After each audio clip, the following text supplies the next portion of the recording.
Hello everyone, how are you? So I am Dr. Krishna ji and welcome to all my dear student on my YouTube channel Krishna Physics Classes। तो बच्चों आज हम बात करने जा रहे हैं ऑप्टिक्स के एक और इम्पॉर्टेंट टॉपिक के बारे में जिसका नाम है कोहेरेंट सोर्सेस। इसके लिए इम्पॉर्टेंट टॉपिक है।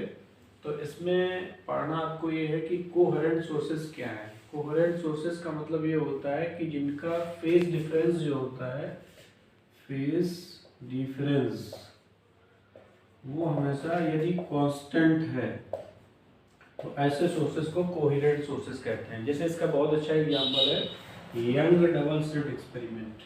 यंग डबल स्लिट एक्सपेरिमेंट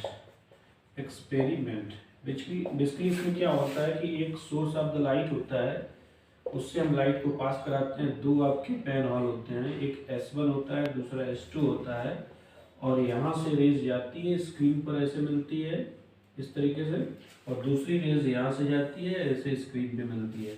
इस तरीके से हम कह सकते हैं कि यहाँ पर जो हमारे S1 एंड S2 हैं दोनों हमारे कैसे सोर्स हैं, कोहेरेंट सोर्सेज हैं, क्योंकि दोनों का S1 S2 से जो रेज जाती है वो इस पॉइंट, यहाँ पर सपोज दैट कोई पॉइंट हमने P कंसिडर किया और ये आपका XY स्क्रीन है, तो इस P पॉइंट पर सेम फेस में मिलती है। ये दोनों रेस P पॉइंट पर सेम फेस में मिलती है।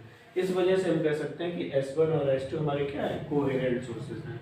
अब इसमें एक कंडीशन होती है कि टू इंडिपेंडेंट सोर्सेज, कोई हमारे दो इंडिपेंडेंट सोर्स जो होते हैं वो कैन नॉट बी कोहेरेंट, कभी भी कोहेरेंट नहीं हो सकते।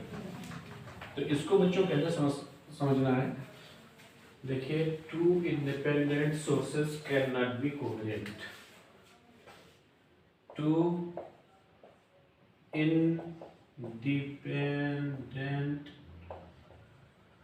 independent sources cannot be coherent। दो आपके कोई भी इंडिपेंडेंट सोर्स हो तो कोहेरेंट नहीं हो सकते हैं। तो सोर्स इज ए मतलब every source is a made up of number of atoms. कोई भी सोर्स ऑफ लाइट है वो नंबर ऑफ एटम्स से मिलके बना होता है।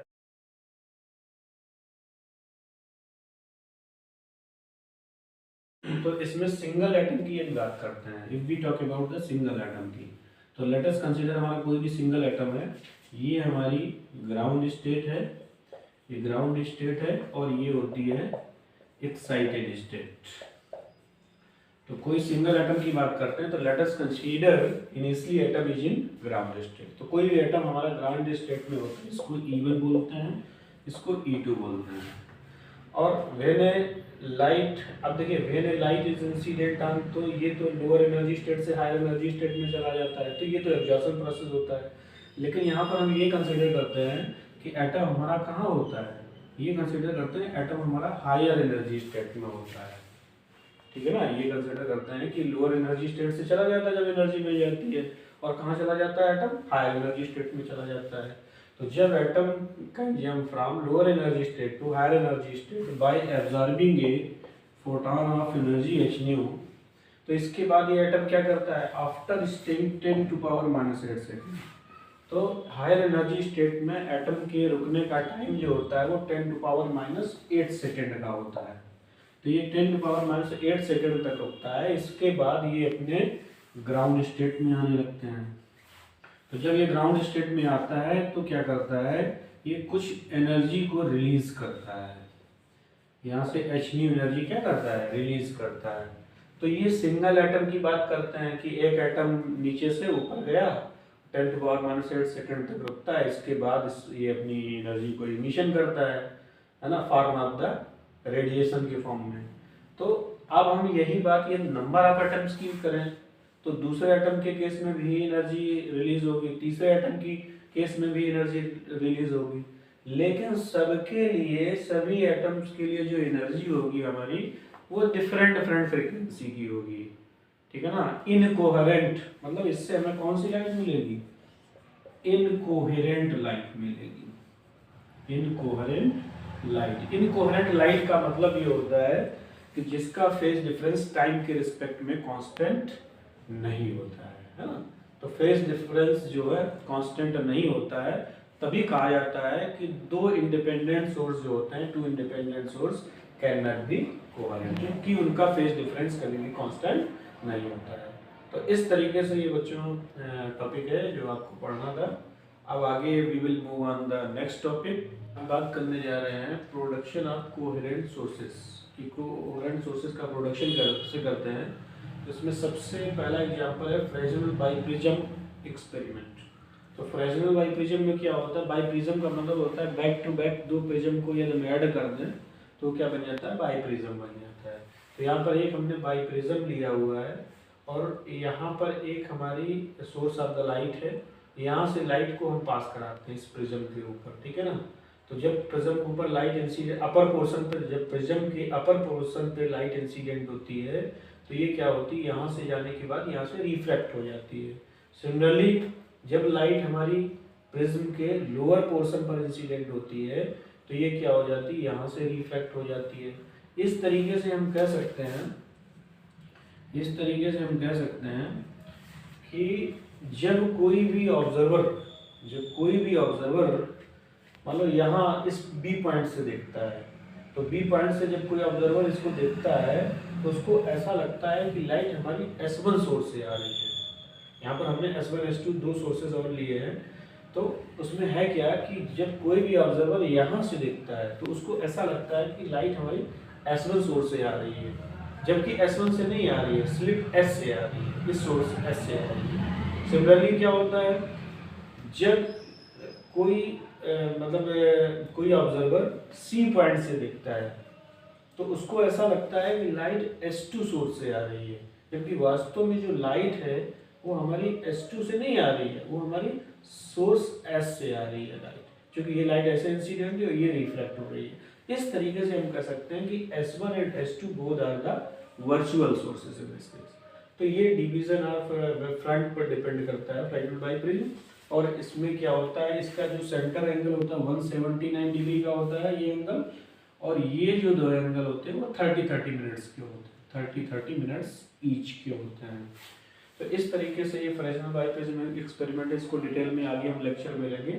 इसमें बस इतना समझना है कि how to produce the coherent sources. तो बच्चों हम एक्सप्लेन करने जा रहे हैं सेकेंड कोहेरेंट सोर्सेज के बारे में, production of second coherent sources के बारे में, लायोड मिरर। देखिए लायोड मिरर जो होता है वो डिवीजन ऑफ एम्पलीट्यूड पर बेस्ड है। तो इसमें हमने एक मिरर लिया हुआ है और दो आपके सोर्सेज हैं, एक S2 है एक S1 है।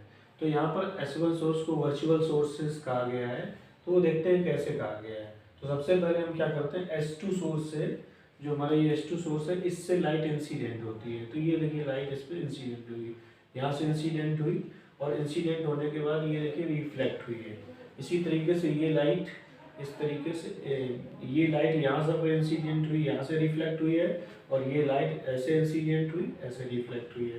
तो इस तरीके से जब कोई ऑब्जर्वर है यहाँ से ऑब्जर्व करता है, इसको देखता है, तो उसको ऐसा लगता है कि लाइट S2 सोर्स से ना आके लाइट हमारी किससे आ रही है, S1 सोर्स से आ रही है।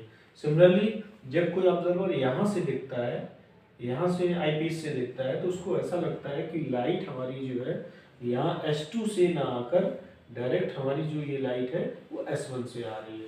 इस तरीके से S1 हमारा जो होता है वो वर्चुअल सोर्सेज है।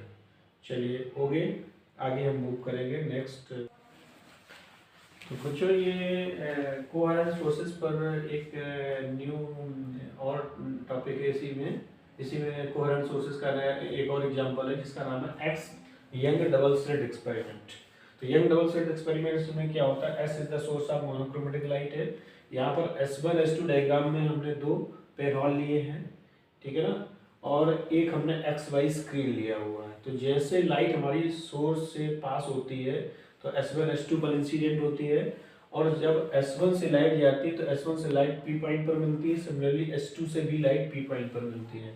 हम कह सकते हैं S1 S2 दोनों के बीच का जो फेज डिफरेंस होता है वो क्या होता है, कांस्टेंट होता है। तो इस तरीके से हम बच्चों कह सकते हैं कि S1 S2 both are the coherent sources. और यहाँ से S1 S2 के बीच की डिस्टेंस हमने 2D ली है, और दो कोहेरेंट सोर्सेज से स्क्रीन के बीच की डिस्टेंस को हमने कैपिटल डी लिया गया है।